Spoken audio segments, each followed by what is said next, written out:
مرحبا بكم مرة أخرى في الجزء الثاني من ناس نسمة اللي خصصناه لزيارة رسمية اللي أديها الملك محمد السادس لتونس، مصحوب بعدد من الوزراء والشخصيات البارزة على الساحة السياسية المغربية وثلة من رجال الأعمال. نحكيو الليلة على العلاقات التونسية المغربية والمستقبل المشترك بين تونس والمغرب، خاصة التكامل في المجال الاقتصادي. ويحضر معنا الليلة في البلاتو مولاي حفيظ العالمي وزير الصناعة والتجارة والتكنولوجيا الرقمية بالمغرب. مرحبا بك مولاي حفيظ. الله يبارك فيك. ومعنا زيدا السيد محمد الكتاني رئيس مدير عام مجموعة التجاري وفا بنك. مرحبا بك سي كتاني. ومعنا زيدا السيد غازي بن تونس رئيس مدير عام شركة سيكبا للأوراق المالية بمنطقة الخليج وإفريقيا. مرحبا بك سي الله فيك. مرحبا بك. زيارة لتونس مش أول زيارة مولاي حفيظ. لا مش أول زيارة، إن العلاقة مع تونس هي قديمة. الحمد لله العلاقة ما بين المغرب والمغاربة والتونسيين علاقة متينة. أنا كنت رئيس الباترونا في المغرب لا سي جي ام، وكانت علاقة حميمة مع لوتيكا.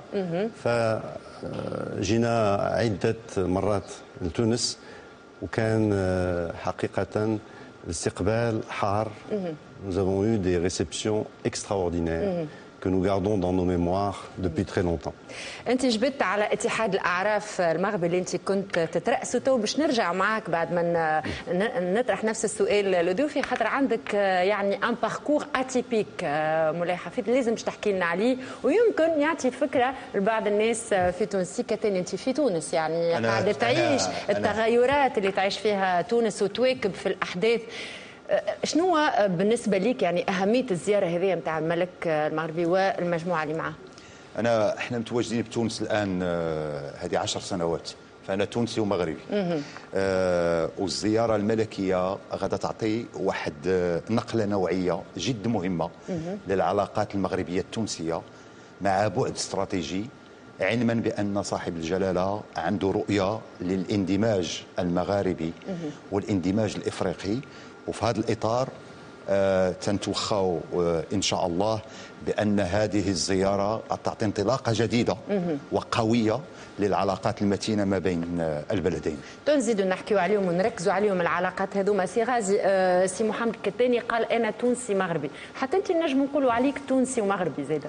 يعطيك الصحة. أنا باش بارك الله فيكم على الدعوة قبل كل شيء، وكتونسي يعني باش نجاوب على الجواب. أود أن أترحم على أرواح الشهداء التوانسة اللي سقطوا معناها من بداية الثورة حتى الأيام الأخرى هذه. ونرجع للسؤال، كونه أنا مغربي تونسي بالحق، وكونه أنا استثماري في المغرب كان على المستوى الشخصي والعائلي معناها لمدة عقدين من الزمن.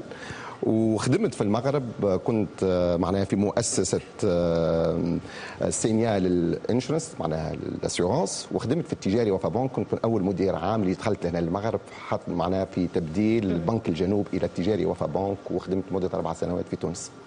يعني كل واحد عنده باركور، لكن عنده نقطة انطلاقة ما بين المغرب وتونس. شنو تنجموا الكلكم كيفاش تراو المستقبل؟ نشوفوا مع بعضنا البورتري هذايا ونرجعوا نحكيو.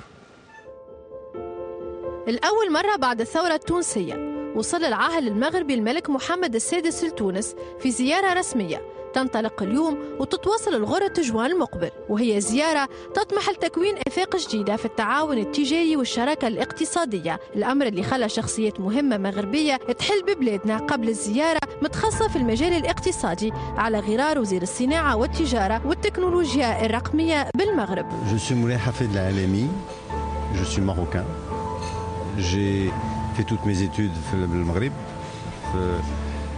et j'ai été au Canada faire une expérience, donc mes études supérieures et puis une expérience professionnelle, où j'ai été vice-président du premier groupe d'assurance au Québec et j'ai voulu revenir dans mon pays pour contribuer à son développement. Sur ma vie personnelle, je suis père de 2 enfants, marié et père de 2 enfants qui ont fait leurs études à l'école américaine, puis au Canada et aux États-Unis, des écoles intéressantes dont l'aîné est rentré au Maroc, s'est installé au moment où j'ai été nommé ministre. Donc il fallait que quelqu'un participe à la suite du groupe Saham. هو واحد من الشخصيات اللي أعطتها المملكة المغربية فرصة باش تصنع الحدث من خلال مشروع ساهم اللي اختار باش يأسسه في بلاده، وهي شركة قابضة تنشط في مجال التأمين والخدمات المالية والتوزيع التجاري. Tout ça a été fait par un petit citoyen marocain qui a été faire ses études à l'étranger et qui a souhaité revenir dans son pays pour contribuer à sa façon. Aujourd'hui, le groupe compte plus de 7000 personnes et dans plusieurs domaines, y compris les centres d'appel. Nous avons créé les premiers centres d'appel dans la région. اليوم كنشوفوا شخصيات مماثل شخصية مولاي حفيظ في مركزها السياسي والاقتصادي والاجتماعي، اختارت بلادها باش تقيم مشروعها نظرا لدعم حكومتها ومساندتها لها. نأمل أن المثال هذا يتحقق في بلادنا وتوفر الحكومة التونسية الفرص لشبابها. Toujours été admiratif de nos amis tunisiens. Vous êtes capable de nous étonner tous les jours et je crois que dans les prochaines années, vous allez vous étonner vous-même. En tout cas, je le perçois très fortement à chaque fois que je rencontre des amis et des jeunes Tunisiens et Tunisiennes. Hello Yasser, vous êtes capable de nous étonner. مولاي حفيظ parcours atypique. أنا نتبعوا يعني الباركور والبورتري اللي قدمته لنا عفاف مليك، يعني من المغرب إلى الكندا ورجوع إلى المغرب، والمملكة المغربية قال عطات فرصة يعني باش تصنع الحدث. شنو هالحدث اللي أنت صنعته في المغرب بالتجربة متاعك الفريدة من نوعها؟ Alors, si vous permettez, je ne crois pas être un exemple individuel. Nous avons au Maroc eu un changement assez important depuis plusieurs années et qui s'est fait dans la douceur. Le roi Mohamed VI a donné une impulsion au Maroc, en particulier pour les jeunes et pour les jeunes marocains qui ont vécu à l'étranger avec des expériences différentes. On a tous eu, les uns après les autres, envie de rentrer contribuer au niveau de notre pays. Tous ceux qui ont eu des expériences fulgurantes à l'étranger sont en train de rentrer aujourd'hui. Et nous avons cette diaspora qui revient développer le pays. J'ai eu à fréquenter beaucoup de Tunisiens et de Maghrébins en général. On a ancré en nous cette volonté de revenir chez nous et de contribuer dans nos pays respectifs. Et je crois que c'est une des plus belles richesses que nos pays peuvent avoir. يعني مش عادي انه شخص يكون على راس اتحاد الاعراف المغاربي اللي يكون عمل يعني بنى نجم نقولوا مجمع كامل، بنى ان امبير بين ظفرين نجم نقولوا فينانسي ايكونوميك، ويقرر يتخلى على هذا الكل ويرجع على راس الوزاره هذه، وزاره الصناعه والتجاره والتكنولوجيا الرقميه. شنو اللي حبيت تعطي للمغرب؟ Alors là aussi, ce n'est pas un premier exemple. Nous avons au Maroc un Premier ministre qui était Premier ministre et qui était un homme d'affaires. Donc la relation Mabain Daoula ou le monde des affaires existe depuis longtemps. Et je crois que quand on est dans le monde des affaires et qu'on pratique, on apprend beaucoup de choses. On est en contact avec le terrain, on est en contact avec les citoyens, avec ses collaborateurs, avec la gouvernance, la bonne gouvernance d'entreprise. Et on a envie de temps en temps de voir l'autre côté, c'est-à-dire le côté gouvernemental et ses institutions avancer au même rythme. Alors ces passages dans un sens et dans l'autre, de l'administration vers le privé et du privé vers l'administration, créent une richesse formidable. Et j'ai souhaité participer à ma mesure à cette expérience, et je dois vous dire qu'elle est extrêmement enrichissante parce qu'on croit connaître beaucoup de choses, et quand on arrive comme ministre, on découvre encore beaucoup de choses. يعني وكأنك تأدي في خدمة عسكرية، سيرفيس ميليتير، وكأنه واجب للوطن يعني. Là, je pense que tous les jours, c'est cet esprit qu'on doit avoir, que l'on soit dans le public ou dans le privé.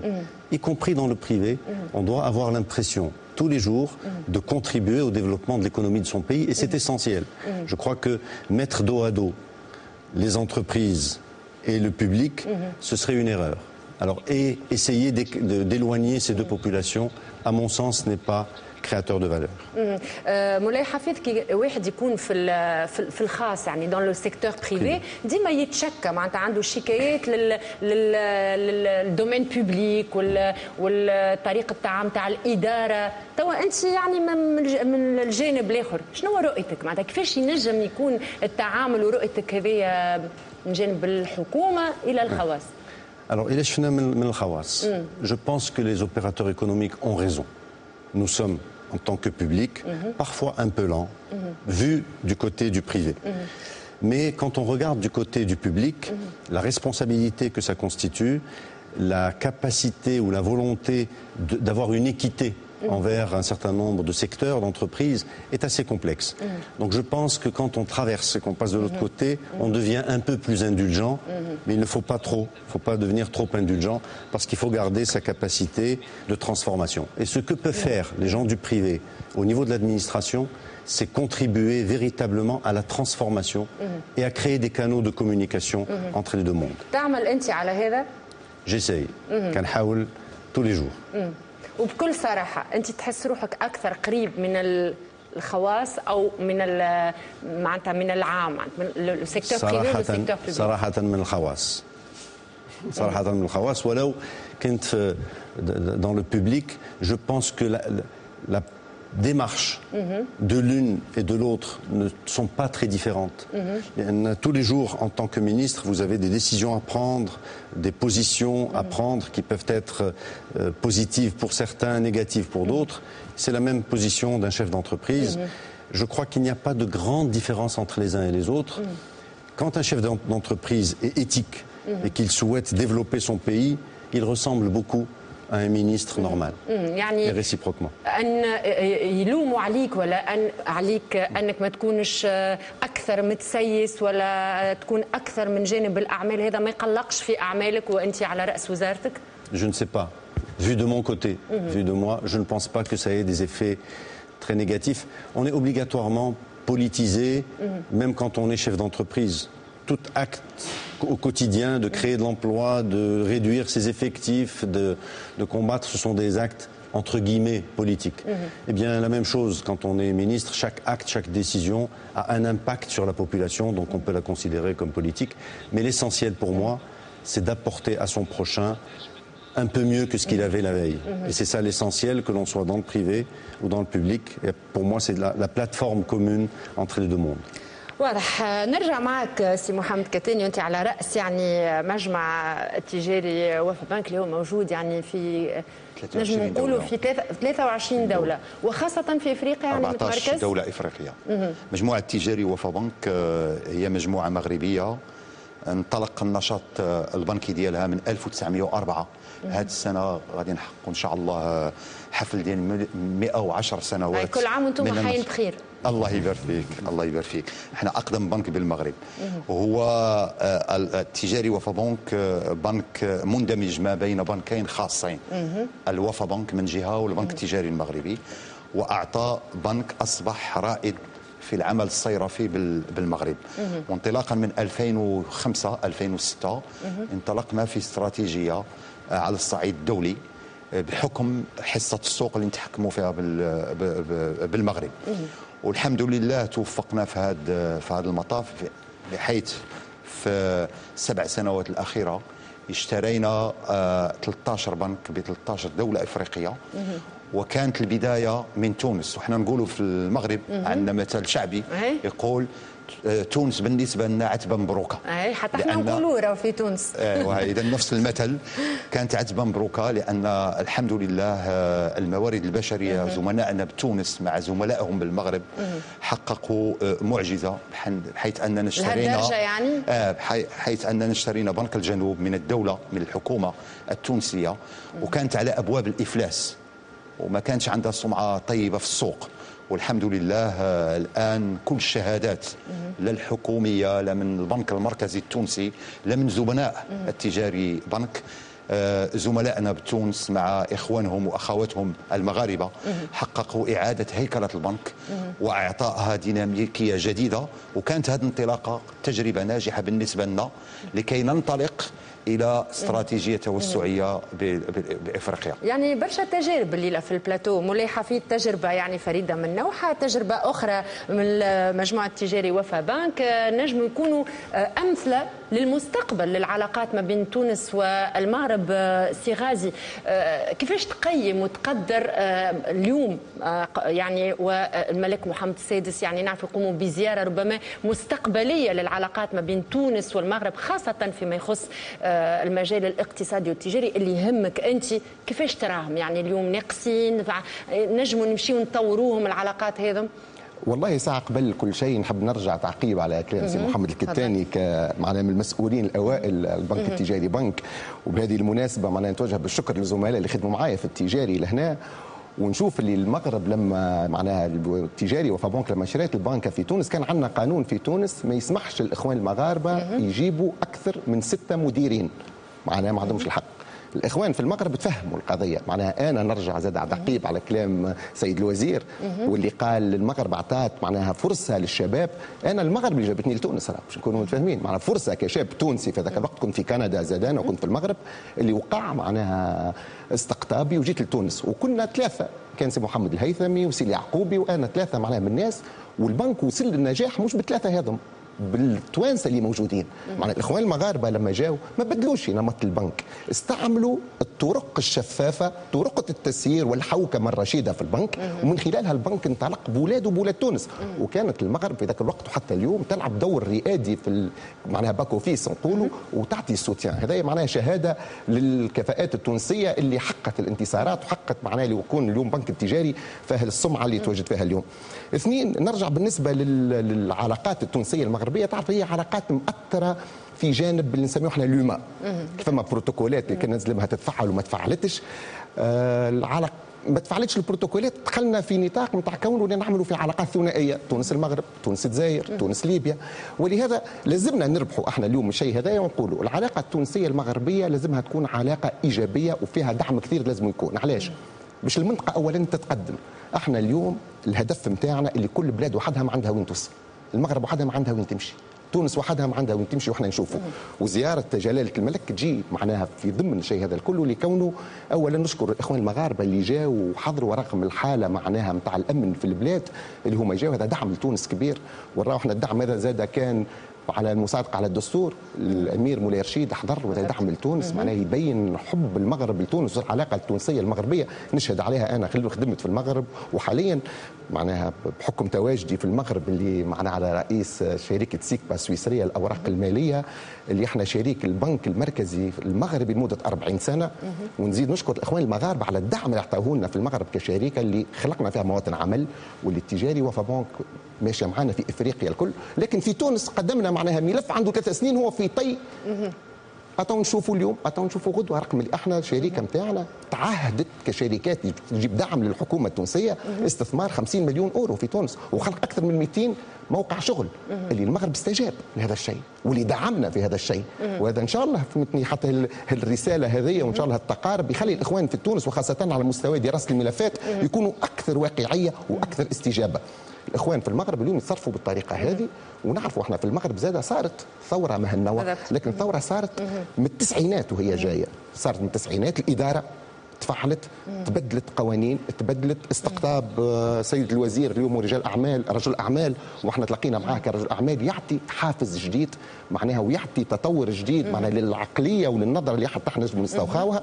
وباش نوفى معناها نقول ان المغرب اليوم العلاقات وتطوير العلاقات في المجال الاقتصادي ماهيش راي هي انفيناليتي، فما علاقات اخرى لازمها تتطور، فما امن في البلاد، لازمنا ناخذوا من المغرب هالنوعيه نتاع الصلح اللي خلقوه. نشوفوا احنا المغرب اليوم ما هيئه الانصاف والمصالحه اللي هي يعني من انجح التجارب في العالم، وحتى هيئه الحقيقه والكرامه في تونس هي يعني مستنبطه من التجربه المغربيه. يعطيك صح. وحنا نشوفوا في الزياره الاخيره اللي قام بها السيد رئيس الدوله سي المنصف المرزوقي للمغرب، طلب من الحكومه المغربيه كليبيا وغينيا يظهر لي تكوين الائمه التونسيين في المغرب معنا في المالي معنا مستجاب ثم معنا اجابه مبدئيه من الملك محمد السادس معنا المغرب يعني بالنسبه ليك العلاقات تخرج من الاطار الاقتصادي والتجاري وتكون يعني علاقات ثنائيه تونسيه مغربيه في كل المجالات وتنجم تكون ناجحه. وباش ننجحوا فيها لازم ناخذوا احنا هذايا التعايش ما بين شوفوا احنا المغرب مثلا ناخذوا الملك محمد السادس اليوم اللي هو رئيس لجنه القدس ونشوفوا تعامل المغرب مع الفئات اليهوديه والفئات الاخرى في البلاد كيفاش عامله. نشوفوا احنا المغرب تعامل نتاعها على مستوى الاجانب اللي يعيشوا نشوفوا معناها هي معناها سامحني بالفرنسيه ايكواسيون كامله ماهيش والله لازمنا نعملوا الاقتصاد باش نتقدموا مع بعض. التجربه المغربيه تجربه اكبر معناها من الجانب هذا الاقتصادي وماذا بيا في تونس نزيدوا نعمقوها ونزيدوا ناخذوا اكثر العبر من الشيء اللي صار. مولاي حفيظ العلمي زياره الملك محمد السادس في تونس تدخل في الاطار هذا في تعميق العلاقات مش التجاريه والاقتصاديه برك وانما التعاون في كل المجالات ما بين تونس والمغرب؟ كنظن انها علاقات اخويه قبل كل شيء، ومن بعد العلاقات التجاريه ما بين المغرب وتونس هي ضعيفه جدا. الان المستوى ديالها ماشي في المستوى ديال الاقتصاد ديال كل بلد من المغرب وتونس. جو بونس كو انتم باش تعملوا يعني على انها العلاقات الاقتصاديه والتجاريه والمعاملات ما بيناتكم زيدوا ترفعوها يعني؟ Alors, ce que nous faisons avec nos homologues, les ministres, et entre les deux fédérations des opérateurs, nous avons constaté... Les deux patronats. Nous constatons que nos relations ne sont pas au bon niveau. En effet, le Maghreb n'a pas donné les résultats qui étaient escomptés au fil des années. Il est né il y a bien longtemps et nous avons pris du retard.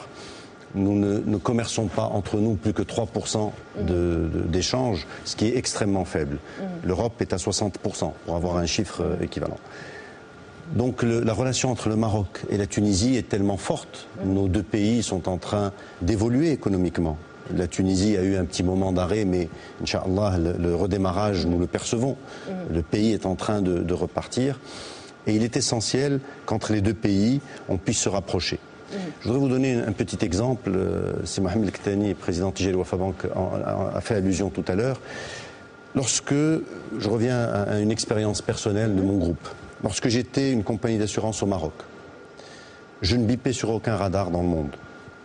À partir du moment où nous sommes devenus, dans ce groupe-là, leader panafricain d'assurance avec 35 compagnies d'assurance, panafricains uniquement, eh bien, l'ensemble des grands opérateurs mondiaux, y compris le premier, se sont déplacés pour se dire il y a quelque chose qui se passe sur le continent, on doit être partie prenante.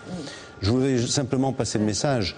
La Tunisie toute seule, comme disait Sibn Tounes tout à l'heure, le Maroc tout seul, la Libye toute seule, l'Algérie toute seule, ne bipent sur aucun radar mondial. Mais mis ensemble, nos économies ont une taille et une capacité de faire appel à n'importe quel partenaire international et de faire face à n'importe quelle concurrence internationale. C'est de cela dont il s'agit. Il s'agit d'une relation fraternelle entre nos deux pays et d'offrir à nos peuples qui ont des attentes importantes des capacités d'évolution en nous tendant la main les uns les autres. Et je crois que l'économie tunisienne a des véritables expériences et de véritables expertises à partager avec le Maghreb. Et réciproquement, le Maghreb a des expériences assez intéressantes, l'aéronautique, Taïran, etc., à partager. Et je pense qu'ensemble, on n'est pas en compétition, on est véritablement en complémentarité. Et c'est un des volets de la mission de Sa Majesté ces jours-ci. واضح يعني نستنيو نوع من النقله النوعيه في العلاقات ما بين تونس والمغرب ابتداء من الزياره هذه اللي يمكن تدخل في كما قال سي محمد الكتاني يعني في مرحله اخرى ما بين العلاقات ما بين تونس والمغرب. سي محمد كيفاش شنو يلزمنا نعملوا باش ننميوا العلاقات الاقتصاديه والتجاريه اكثر من اللي قالوا مولاي حفيظ العلمي وانت عايش في تونس؟ بحكم التجربه اللي عندنا الان في تونس وفي المغرب احنا نحاوروا زبنائنا المقاولات المتوسطه والصغيره والمقاولات الكبرى مغربيه وتونسيه نحاورهم بكل شفافيه. المشكل المطروح واللي تداول البارح في المنتدى الاقتصادي ما بين رجال الاعمال المغاربه والتونسيين هو ان خاص يكون عندنا نوع من الشفافيه ومن نوع من الثقه ما بين الشركاء والفاعلين الاقتصاديين ديال البلدين، لان كل واحد تيشوف الا المصالح الضيقه للمقاوله والشركه ديالو. حنا الان ما خصناش نفكروا كشركه صغيره او متوسطه او كسوق محدود في بلدنا. حنا خصنا نشوفوا السوق المغاربي اللي هو غادي يصبح 100 مليون في السنوات المقبله ان شاء الله، ونشوفوا السوق ديال الدول العربيه وسوق الاتحاد الاوروبي وسوق افريقيا ما وراء الصحراء. حنا امام سوق ديال 1 مليار و600 مليون مستهلك، فلذا خاصنا نوحدوا القوى ديالنا والطاقات ديالنا لكي تكون الاقتصاد ديالنا متكامله. وانا عندي ثقه تامه بان محور الرباط تونس غادي يلعب دور كبير في تعميق الاندماج الاقتصادي المغاربي اللي هو في مصلحه الشعوب المغاربيه كمثل. وبحكم هذه التجربه الان احنا لاحظنا في 5 سنوات الفارطه بان هنالك اكثر من 100 استثمار تونسي بالمغرب، والحمد لله اللي تينجح. وانطلاقا من المغرب الان هذه الشركات التونسيه تتصدر البرتغال واسبانيا وانجلترا وفرنسا، وكانت شهادات جد مهمه البارحه في المنتدى الاقتصادي. وانطلاقا من تونس كاين اكثر من 30 شركه مغربيه الان استثمرت بتونس لتدخل الاسواق الاوروبيه عبر ايطاليا ودول الخليج. فهذا التكامل خاصنا نشطوه. والزياره الملكيه ربما قلت غادا تعطي قفزه نوعيه جد مهمه للعلاقات الثنائيه، بحيث انها غتعطي واحد البعد استراتيجي شمولي لكي يكون هنالك دعم للثقه والشفافيه ما بين الفاعلين الاقتصاديين. والحوار اللي صرا البارح ما بين القطاعين الخاص كان حوار بناء، لان كان مسؤول. قلنا وضعنا على الطاوله كل المشاكل، لا من الناحيه الاداريه ولا من الناحيه الحكوميه ولا من ناحيه تجارب الشركات، وهذا بادره جد مهمه وعلينا ان نكثر من هذه اللقاءات. واضح سي محمد الكتاني، وانت مرتين استعملت كلمه الثقه والشفافيه، يمكن من الحاجات اللي باش تبنيوها مع بعضكم بناء ثقه جديده ما بيناتكم المستثمرين التوانسه والمغاربه. سي غازي، نحكيو على التوانسه المستثمرين في المغرب، يعني فما ثله من المستثمرين، فما رجال اعمال معناتها اللي هما يؤمنوا بالاستثمار ما بين تونس والمغرب. كيفاش نجموا نزيدوا نعطيوهم اكثر وزن الناس هذوما؟ هو صراحة معناها في كل ما يكون مشاريع مندمجة وما بين البلدان هناك الجانب السياسي وهناك الجانب الاقتصادي. احنا نلاحظوا في العلاقات التونسية المغربية ولا العلاقات في شمال افريقيا وخاصة في منطقة اللوما اللي الجانب السياسي مهمش قدام الجانب الاقتصادي. الجانب الاقتصادي هو القاطرة، هو اللي قاعد يدفع حاليا. نشوفوا سامحني باش نرجع لسؤالك، مثلا غلق الحدود الجزائرية المغربية تخلق مشكل في التعامل على المستوى الاقتصادي ما بين البلدين هذوما. هذه واحدة. اثنين، نخموا على مستوى الاندماج الشمولي اللي المغرب اليوم على مستوى الحوكمه ونحب نقول التأطير. هناك معناها جدولة كاملة معمولة من تقريبا 20-30 سنة تخدم بها، اللي في تونس ما كانش عندنا. رجال الأعمال التوانسة ما كانوش يخرجوا باش يهزوا فلوسه لبرا، فما بنك سنترال، فما أمور اللي كانت بالك في ذاك الوقت معقولة لكن كانت تحد من الاستثمار التونسي الخارج. في الوقت الإخوان المغاربة خذاوا علينا معناها قفزه نوعيه في المجال الاستثمار خارج. انا في افريقيا نمشي نلقى الاستثمارات كلها مغربيه، لا جزائريه ولا تونسيه ولا ليبيه، ولهذا الاخوان المغاربه عندهم التجربه في الخروج من البلاد نتاعهم يستثمروا. بالنسبه لرجال الاعمال التوانسه اللي عندنا في المغرب حاجه باهيه ياسر، كونه القوانين المغربيه تشجع على الانفستيسمون اللي هو الاستثمار في الدوله في المغرب. ثانيا، البنك المركزي عاطي صلاحيات كامله للمستثمرين من ناحيه الاستثمار وتخريج العمله الصعبه نتاعهم. اليوم نشوفوا احنا مثلا لوفيس ديشانج في المغرب اللي عند سي جواد الحمري، اليوم تعطي للبنوك معناها غير انت معناها بجره قلم تخرج فلوسك عن طريق البنك، ما عادش فما لوفيس وهذا مكتب الصرف، وهذا شيء يعطي معناه يخلي التوانسه يمشيوا. بالنسبه للتوانسه كي يكونوا في المغرب، اولا فماشي معناها ماهيش بلاد اوروبيه ولا بلاد معناها نفس طريقه التعامل، نفس العيشه، نفس هذا. وفما هناك معناها قلت لك مستوى عيش ومستوى من الاداره يخلي الاخوان التوانسه معناها واحنا كتوانسه نستثمر في المغرب. بالنسبه للتشجيع اليوم ما لازمش نشوفوا اللي التشجيع نتاع التوانسه باش يستثمروا في المغرب خاطر في تونس عندنا ازمه في البلد نتاع امن لازمنا نمشيو للمغرب. لا، لازمها تتعدى الشيء هذا. لازم الاستثمار التونسي في المغرب يكون بناء وخارج من ايرادات وقناعات. ماهوش خاطر والله انا في تونس انا خايف لازم نمشي للمغرب. المغرب عمرها ما كانت بلاد نتاع هروب باش نستهرب بها، هذه واحد. ولا الاخوان المغاربه حتى كي عندهم مشاكل في وقت من الاوقات، نتفكر انا الجروب نتاع سيميرود الشعبي كانت عليه ضغوطات سياسيه جا لتونس لكن قد يستثمر في المغرب.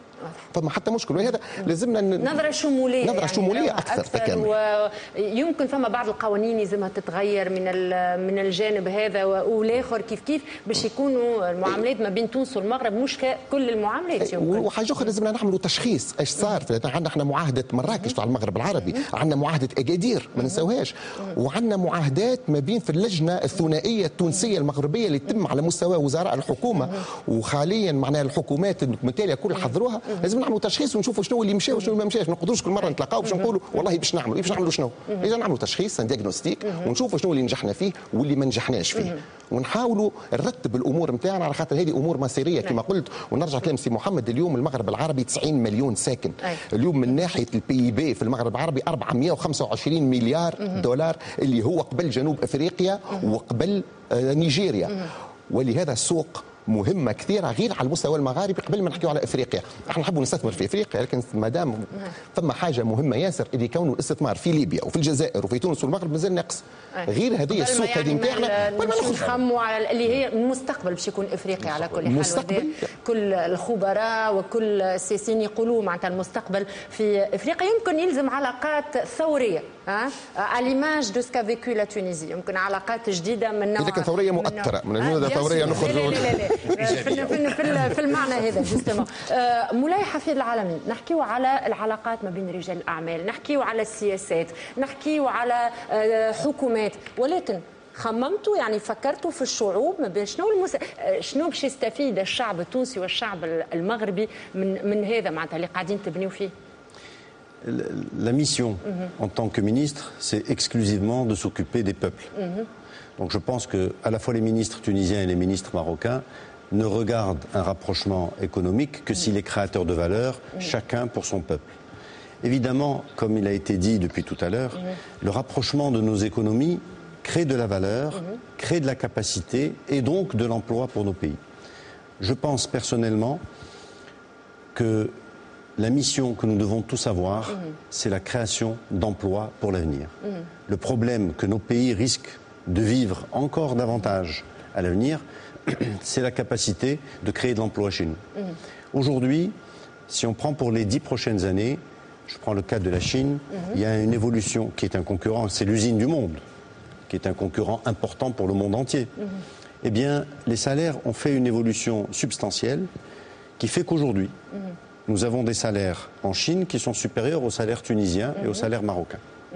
Donc la compétition entre le Maroc, je prends le cas précis au niveau du Maghreb, entre le Maroc et la Tunisie, à mon avis n'existera plus très rapidement. Et j'en prends pour preuve, nous avons aujourd'hui des entreprises à la fois européennes, mais surtout chinoises, qui déplacent leurs industries vers le Maroc. Et Inch'Allah, vers la Tunisie. Et je disais, dans les 10 prochaines années, 85 millions.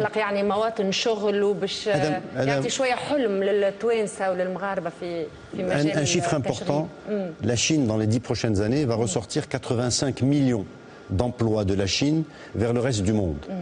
Si la Tunisie et le Maroc 3-4% 1% من هاد الناس كافيين ان شاء الله للشعوب ديالنا. اذا المشروع المهم وهو ندمجوا جميع باش نكونوا اقوى من احنا اليوم باش نجلبوا هاد الناس لان المستقبل ان شاء الله مستقبل زاهر. ان شاء الله يكون مستقبل زاهر لتونس وللمغرب ولكل الوطن العربي. مولاي حفيظ العالمي، باش نختم معاك بسؤال. انت مبرمج باش تمشي تعمل زياره لمركز الموسيقات المتوسطيه اللي فيه يعني مجموعه من الالات الموسيقيه وتمشي تشوفها ولا لا؟ فما في برنامجك؟ Malheureusement, j'aurai pas le temps, mais comme j'aime beaucoup votre pays, je me ferai un plaisir de revenir spécialement pour ça. اي انت المعروف عليك انك يعني مغروم كبير بالموسيقى وخاصه بآلة العود. Absolument. يعني انت من للآلة كآلة ولا تعمل موسيقى ولا عازف منذ 44 سنة. اهي يعني منذ 40 سنة تعزف على العود وتلحن ولا عزف برا؟ بعزف على العود ولحن.